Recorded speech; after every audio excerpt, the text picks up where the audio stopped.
A black screen on the HP EliteBook 1040 can interrupt your workflow without warning. This video shows you how to troubleshoot startup, repair Windows, recover important system components, and use command line fixes to get back into the desktop. A lot of errors pertain to this problem, and we're going to go ahead and jump into what should hopefully be a pretty straightforward process, guys. And we're going to go ahead and jump right into it. First thing I'd recommend doing would be to actually go ahead and boot to the troubleshooting utility on Windows 11. So if you do a hard power off 3 times in a row, Windows should automatically attempt to launch the startup repair utility. And if it doesn't find anything, it will give you the option to select advanced settings, in which case it will take you to a screen that looks like this. Now, if it does not take you to a screen that looks like this, or you're unable to get to that, you can also download the Windows 10 Media Creation Utility, or Windows 11. They probably will make a creation utility for Windows 11 at some point. And it doesn't really matter. You can actually run the Windows 10 utility on Windows 11 as far as I'm aware. And you should be able to run the troubleshooting utilities built in within it. So you just would go ahead and download it to an ISO file and then burn it to a DVD or USB.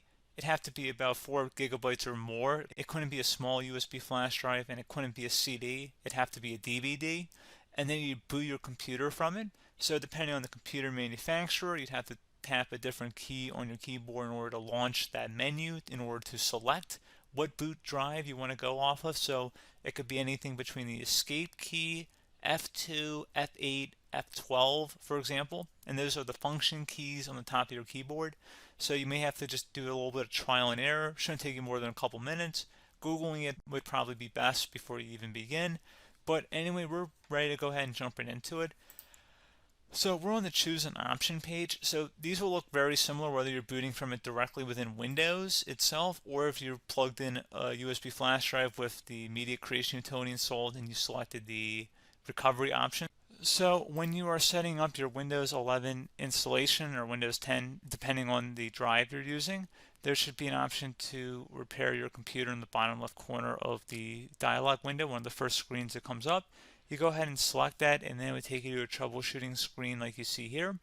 And you want to go ahead and select troubleshoot, reset your PC, or see advanced options. And then there are going to be a whole bunch of options in here that we're going to explore in today's video. The first one, we're going to actually go underneath advanced options and then select startup repair, fix problems that keep Windows from loading. So go ahead and select that first.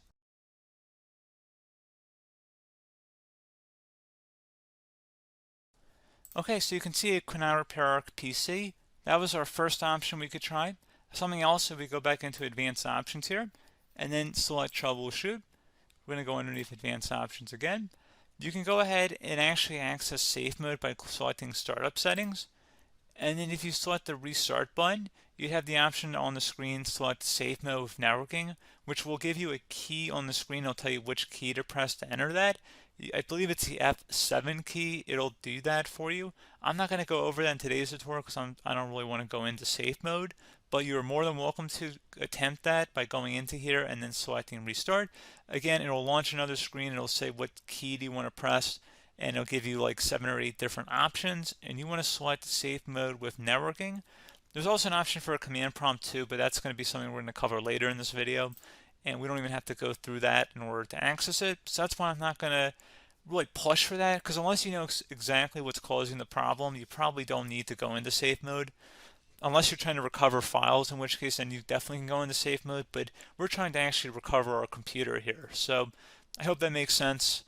Something else we can also try here as well would be to uninstall updates, remove recently installed quality or feature updates from Windows. So if you go ahead and select that, you can uninstall the latest quality updates, which generally is the more day-to-day updates.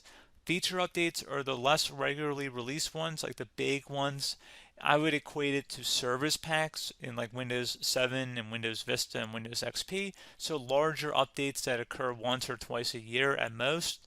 And the quality updates are more just a regular update. So probably obviously depend, it'll take longer if you're going to try and uninstall the latest feature update versus quality update. And maybe you don't need to go back that far. So just giving you guys a couple of pointers with that. Something else you can also look at here, and we're going to jump into the command prompt in a little bit, but you can select System Restore, which will use a restore point recorded on your PC to restore Windows. And this is something I would highly recommend here, guys. So select Next. Assuming you have a restore point saved on your computer, you go ahead and select the most recently created one, and you'll select next, and then you'll select the drive. You shouldn't actually have to select the drive. You can scan for affected programs, but we're going to keep it all default here, and then we're going to select finish. So once started, system restore cannot be interrupted. Do you want to continue? I think we're going to select yes. I don't think we have anything better to do on our computer right now, so just give it a moment here to initialize. It will take a couple minutes to run, obviously depending on how large your hard drive is and how much is saved on the system restore point. So just give it a couple minutes here.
Okay, so you can see the system has been restored successfully.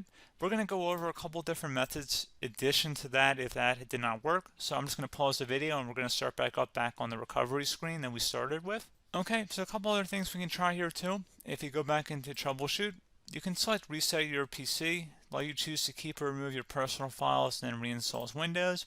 You can select to keep my files, which will remove apps and settings but keeps your personal files.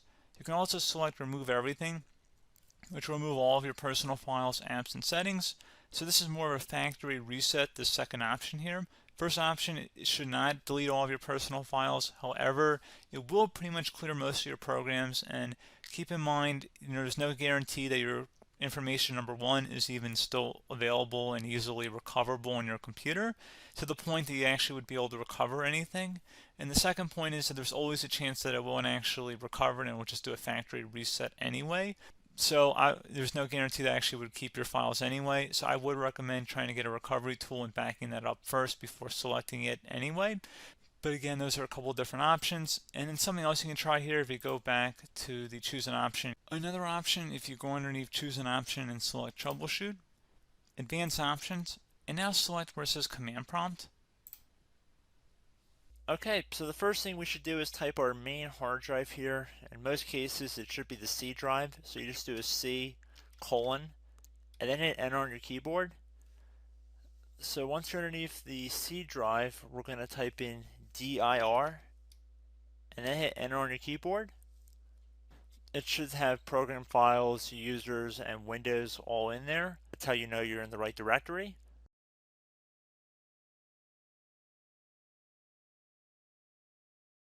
In some cases, it might be the D drive as well, so just keep that in mind.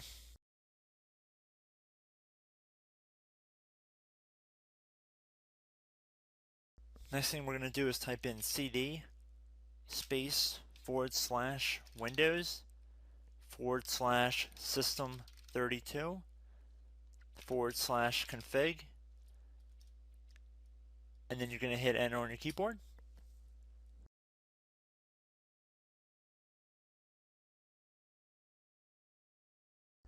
So now you're going to type md space backup.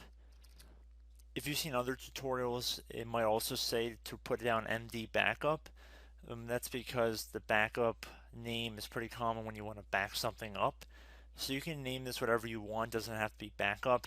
So if you've already made a backup folder in the past, you could do backup 1, for example. So once you're done setting the name you want the backup to be called, hit enter on your keyboard again.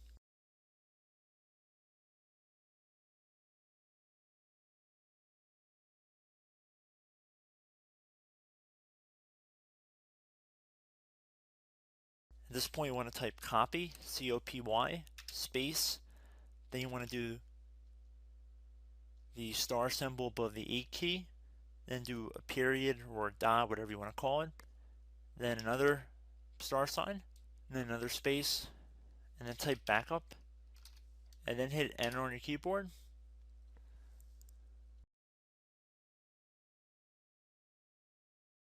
Now you want to type cd reg back, REGBACK, and then hit enter on your keyboard.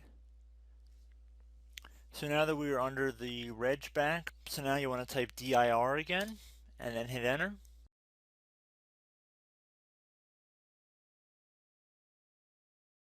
So now at this point we're going to type copy again. So copy, space, star sign,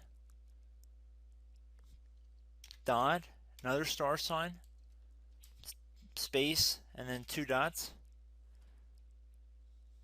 So we're going to type copy, space, star sign, dot, sign, star sign, dot, dot, and then hit enter on your keyboard again. So for overwrite, you want to overwrite all. So type A on your keyboard, so capital A, and then hit enter on your keyboard.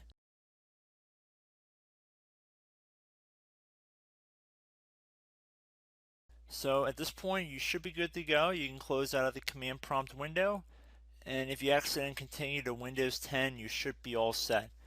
So I hope one of these 3 or 4 different methods we went through in this tutorial helped you guys out. Again, I'm not sure if you guys heard me earlier, but try to go back into your safe mode if possible and uninstall any programs you know might be conflicting with the Windows startup if you can get into safe mode. So just keep that in mind. Something very simple like that could be blocking up everything. So again, I hope this tutorial helped you guys out, and I will catch you in the next tutorial. Goodbye.